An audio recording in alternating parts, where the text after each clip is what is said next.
Alors, notre article sur le carburant de synthèse, on a appris donc qu'il a été sauvé par l'Allemagne, ce carburant de synthèse, donc le thermique va perdurer grâce à ce carburant, apparemment.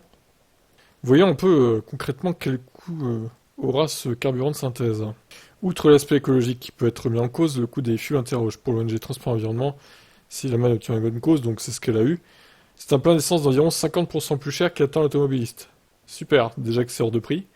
Pour avancer cela, TNE relaie un autre chiffre d'une autre ONG environnementale. Cette dernière a récemment fait un calcul pour estimer le prix du litre du e-diesel en 2030.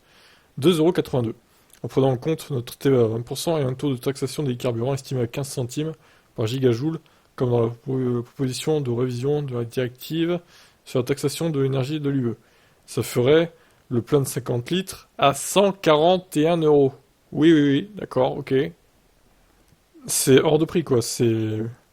Plus d'1 € le litre, plus cher que le carburant normal à l'heure actuelle, hein.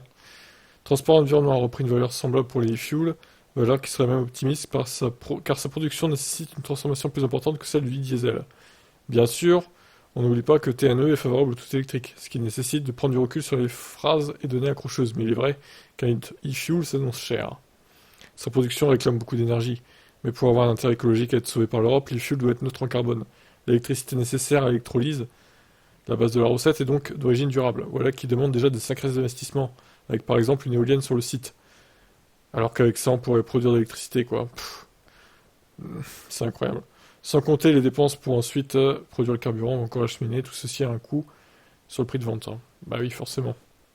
Porsche veut se donner comme objectif d'avoir un prix à 2 € le litre, ce qui semble semblable à un litre de samplon. Mais c'est même 2 € de litre, c'est juste trop cher en fait. Est-ce qu'il n'y aura pas en plus une surconsommation du fait que c'est un carburant synthétique sur les voitures? Ça reste à vérifier aussi, hein.